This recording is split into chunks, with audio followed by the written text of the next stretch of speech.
Oke, Shalom, selamat siang. Kita ketemu lagi di Alkitab dalam Berita. Kita mau melihat dan melihat kebenaran firman Tuhan melalui berita-berita yang ada di sekitar kita.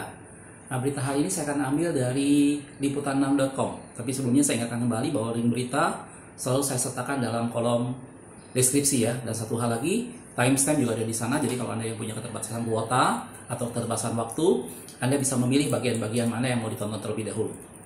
Baik, untuk beritanya adalah dari dunia gadget. Jadi kalau Anda yang sedang nyari HP, ini ada berita yang bagus buat Anda. Oke, saya ambil dari liputan6.com. Judulnya Realme 7 Pro hadir dengan harga khusus pelajar. Bagaimana cara belinya? Ditulis oleh Agustinus Mario Damar pada 22 Oktober 2020 hari ini ya. 13.30 WIB tadi. Oke, ini tentang Realme 7 Pro. Beritanya seperti ini, Realme kembali menggelar program khusus yang ditujukan untuk para pelajar. Kali ini smartphone yang masuk dalam program ini adalah Realme 7 Pro. Dalam keterangan resmi yang diterima hari Kamis, tanggal 22 bulan 10 2020, lewat program ini Realme menawarkan diskon 10% untuk smartphone tersebut. Jadi pelajar yang membeli Realme 7 Pro akan mendapat diskon Rp499.000. Menurut perusahaan, program ini berlaku khusus untuk siswa seluruh Indonesia dan berlaku hingga 31 Oktober 2020. Sebelumnya program ini digelar juga untuk Realme 7 dan Realme 7i pada bulan lalu. Terus dibilang, lantas seperti apa cara untuk mengikuti program ini? Pelajar yang membeli Realme 7 Pro tinggal mengisi formulir yang ada di situs Realme untuk pelajar. Setelah mengisi formulir, dibilang, tim layanan pelanggan perusahaan akan melakukan verifikasi data. Mereka, apabila sudah dilakukan verifikasi, perusahaan akan mengirim kode AirPass voucher ke email yang terdaftar. Nantinya, AirPass voucher dapat digunakan untuk membeli Realme 7 Pro di situs resmi Realme Indonesia. Program ini sendiri digelar karena antusiasme yang tinggi di periode sebelumnya. Terus sudah gitu dibilang, Realme 7 Pro dengan 65 watt Super Dark Charge resmi masuk Indonesia. Ini lanjutan beritanya. Realme akhirnya resmi memperkenalkan Realme 7 Pro sebagai smartphone terbarunya. Kehadiran smartphone ini melengkapi Realme 7 dan Realme 7i yang lebih dahulu diperkenalkan. Mengusung nama Pro, Realme menyertakan kemampuan flagship di smartphone ini. Adapun kemampuan yang dimaksud adalah 65 watt Super Dark Charge. Menurut product manager Realme Indonesia, Felix Christian, kemampuan pengisian daya super cepat ini dimungkinkan Realme 7 Pro menerapkan sel ganda 3C. Jadi smartphone ini memiliki dua baterai 3C dengan kapasitas masing-masing 2250, sehingga pengisian daya dapat dilakukan dengan cepat. Tuturnya pada peluncuran Realme 7 Pro secara online hari Rabu, tanggal 14 bulan 10 2020. Kemampuan pengisian daya di smartphone ini juga didukung oleh optimalisasi algoritma yang sudah ditingkatkan. Proses pengisian daya sudah dikendalikan sehingga bisa menjaga kestabilan suhunya. Lantas berapa harga Realme 7 Pro di Indonesia? Felix mengungkapkan harga smartphone ini adalah Rp4.999.000, 5 juta kurang 1.000 ya. Jadi itulah kurang lebih berita yang terbaru. Ini untuk pre-ordernya, nanti silahkan lebih lengkapnya silahkan Anda bisa baca di link berita yang saya sertakan. Ya, nah ini berita yang buat Anda yang kebetulan mencari gadget atau mencari smartphone, ya ini menjadi salah satu alternatif pilihan dari sekian banyak smartphone yang ada di Indonesia. Realme hadir dengan ikut memeriahkan dunia smartphone. Ini menjadi satu ajang kompetisi atau persaingan yang tinggi dalam dunia smartphone, gitu ya. Nah, pada kesempatan ini saya tidak akan membahas mengenai smartphone atau HP, tetapi saya ingin kita melihat sama-sama bahwa persaingan atau kompetisi itu bukan sesuatu hal yang harus dihindari. Itu bukan sesuatu hal yang negatif. Seringkali kalau kita dalam kekristenan atau dalam pelayanan umat Tuhan, seringkali kita alergi dengan kata kompetisi atau persaingan. Seakan-akan itu menjadi sesuatu yang kurang rohani gitu ya. Padahal sebenarnya kalau kita lihat dengan lebih jernih, persaingan itu menjadi sesuatu hal di mana setiap produsen, mereka saling berkompetisi, mereka berusaha meningkatkan daya saing dari produk yang mereka jual. Yang tentunya pada gilirannya, itu memberikan banyak pilihan kepada konsumen. Memberikan suatu peningkatan kepada konsumen dengan pilihan-pilihan produk yang tentunya akan lebih bagus dengan harga yang lebih kompetitif. Gitu ya. Kalau kita lihat misalnya dalam hal yang lain, seperti anggaplah dunia otomotif. Misalnya sekarang antara Yamaha dengan Honda. Yamaha punya NMAX, Honda punya PCX gitu ya. Nah itu semua menjadi satu bentuk persaingan. Itu memberikan kesempatan kepada konsumen untuk memberikan pilihan. Di satu pihak, produsen sendiri akan saling meningkatkan diri.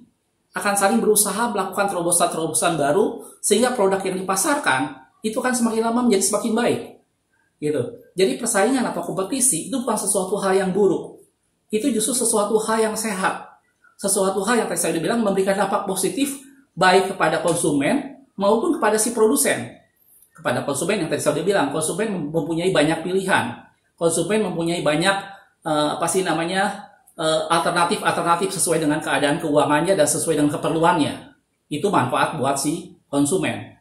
Buat si produsen sendiri, manfaat persaingan adalah membuat mereka mengevaluasi, membuat mereka berusaha meningkatkan produk mereka lebih baik lagi. Gitu. Itulah manfaat dari sebuah kompetisi atau persaingan. Nah, dalam gereja Tuhan tadi saya bilang kita tidak boleh menghindari hal ini, kita tidak boleh alergi dengan kata kompetisi atau persaingan. Itu bukan sesuatu hal yang kurang rohani, tidak.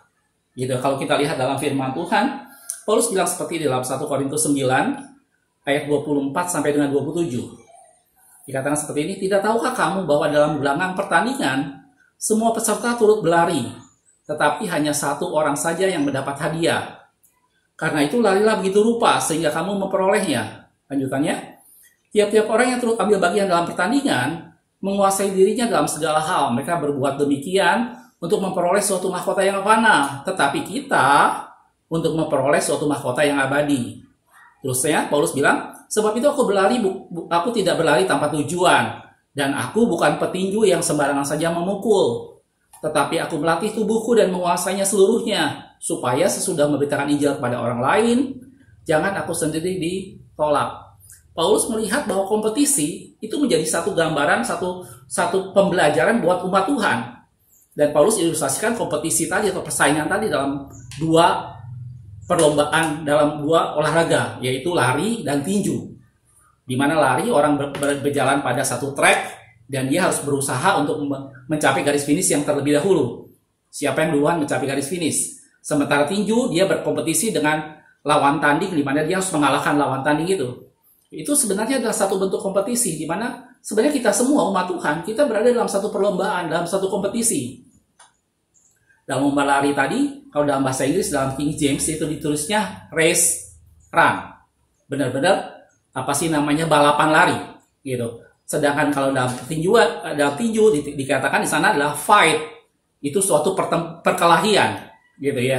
Jadi itulah yang kita alami dalam kehidupan kita.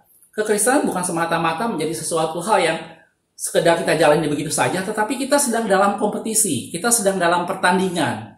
Pertandingan untuk apa? Untuk merebut sesuatu yang disediakan oleh Tuhan. Itu karena itu Paulus bilang juga kepada Timotius, dikatakan seperti ini. 1 Timotius 6 ayat yang ke-12, dia bilang, bertandinglah dalam pertandingan iman yang benar dan lebutlah hidup yang kekal. Jadi hidup yang kekal, itu kita harus rebut.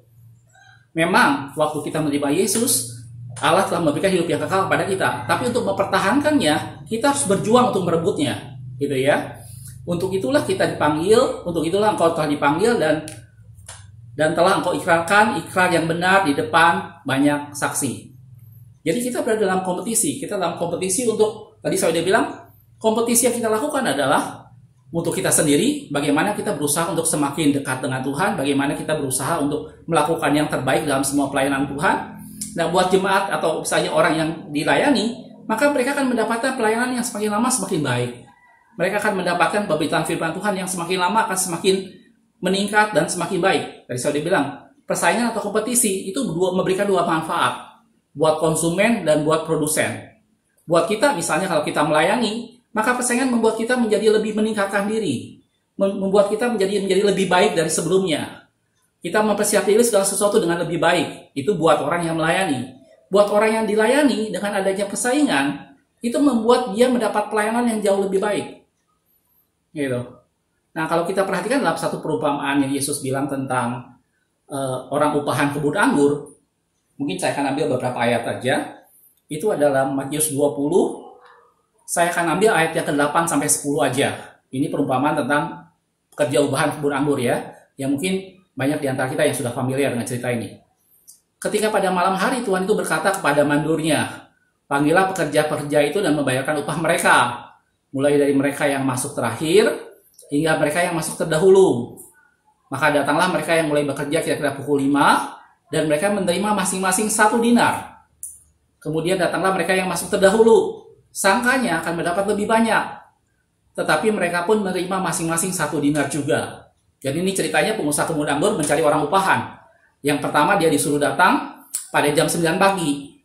Kemudian yang kedua masuk lagi jam 12 siang.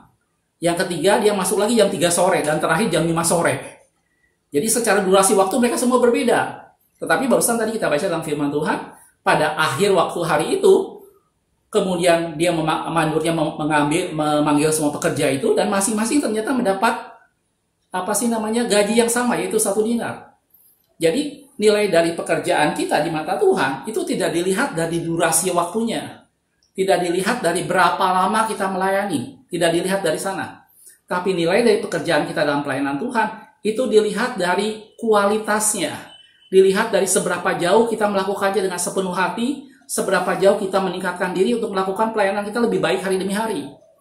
Itulah yang dinilai.